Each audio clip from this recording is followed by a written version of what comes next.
Hello po. Ah, Magandang araw po sa inyong lahat.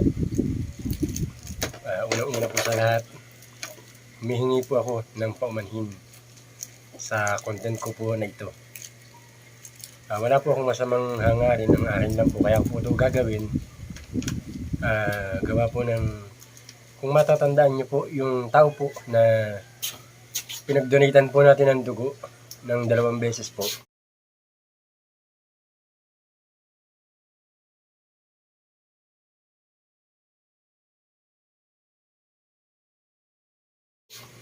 Medyo matagal na rin po siyang lumaban sa kanyang sakit. Siguro po halos 6 na buwan na nilalabanan niya po yung excuse me, yung kanya pong sakit.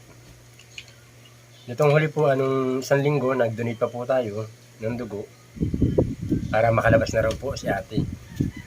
Ang sabi po, kahapon po, naghihintay na lang daw po ng billing at makakalabas na raw po. Ang kaso po, nung bumili yung anak ng, may binili po sa labas ng ospital yung anak, pagbalik niya po, wala na po yung kanyang ina. Samantalang, kausap niya pa raw po, nakikipagbiruan sa kanya, nakikipag-usap, nakipagkwentuhan. Kaya lang po, kinuha na rin po. Bali, matagal na rin po kasi siyang nagdusa. Nilalabanan yung pilit yung sakit po. Kaya lang po talagang hindi na po nakayanan. Kahapon po, kaninang madaling araw po, mga 1:00 po yata, 2:00, bumigay na po. Kaya ko po ito ginagawa, hindi po para po magkaroon ako ng content. Humihingi po ako ng paumanhin para po doon. Kaya ko po ito ginagawa kasi po, gawa po ng sila po ay walang-wala po.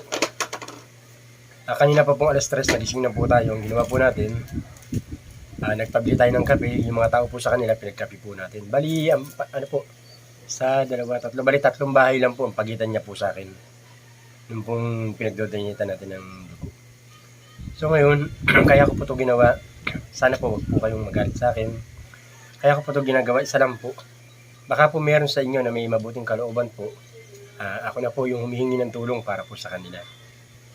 Kung maaari po sana, sa mga may gininto ang puso po dyan, kung maaari po, kahit papaano po sana, matulungan po natin yung tao po na to. Gawa po ng walang-wala po sila. Kagaya po niyan, hinihintay po nila yung kanila pong yumao. Bali, dinala daw po at para i-asikasuhin po, para po maiuwi sa kanilang bahay. Yung mga naiwan po, ginawa po natin ngayon, wala naman po tayong maibigay na financial. Meron po tayong konting pagkain po, yun na lang po ang ginawa natin. Bali, ang ginawa po natin, pinagsaing po natin, pinagluto ng konting tuyo itlog po na yun lang po ang kaya natin. Ibibigay na lang po natin para po sa mga anak po na nandiyan po sa bahay nila. Sana po mga katray, hinihiling ko po, kung sino po sa inyo may mabuting kalooban po, mag-PM lang po sa akin mga katray. Kung meron pong gustong magpahatid po ng inyong tulong po, pwede nyo po akong makontak sa number po na 0920-770-5570. Sa TM po. Sa Globe naman po, 0965-748-0251. Kung sino po ang may gustong tumulong po sa pamilya po na ito, na ako na po ang nagsasabi po sa inyo na talagang walang-wala po talaga. Sa mga susunod po siguro ipakikita ko po na yung kanila pong kalagayan talaga totoo po. Sana po mga kataray, pagpasensyahan nyo na po sana ako sa ginagawa ko pong content na to. Wala po akong masamang hangarin po. Ang hangad ko lang po, kaya ko po ito ginawa. Ipopost ko lang po baka po sakali na may mabuting kalooban po dyan na tumulong po sa kanila. So mga kataray, hanggang dito na lang po. Bali ang gagawin po namin, ihahatid ko na po yung pong niluto po namin pagkain para po dun sa pamilya nila. Bali mga kataray, yan po yung nagluto po na tumulong po sa atin magluto para po madala natin yung pagkain dun po sa may yumao po. Kaya po mga kataray, gagawin na po natin, mag-aasikaso na po tayo at dadali po natin yung pagkain.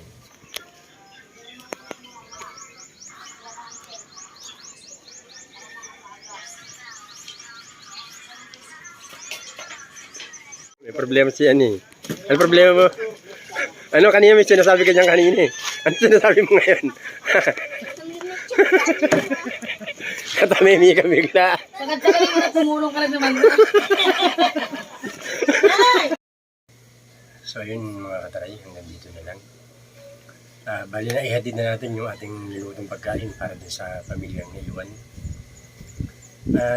Inuulit ko po sa mga may mabuting kalooban po diyan na kung sakali pong gusto pong magpahatid ng tulong po kay Joel po, pwede nyo po akong makontak sa number po na to, 0965-748-0251 0920-770-5570. Sa mga may gusto pong tumulong, ngayon pa lang po, nagpapasalamat na po ako. Humihingi rin po ako ng dispensa.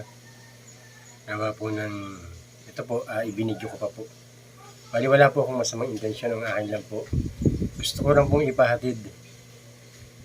Dahil gawa po ng talaga pong gipit sila na baka po sakaling may magmagandang loob po. Yun lang po. So hanggang dito na lang po. Maraming salamat po. Sige po.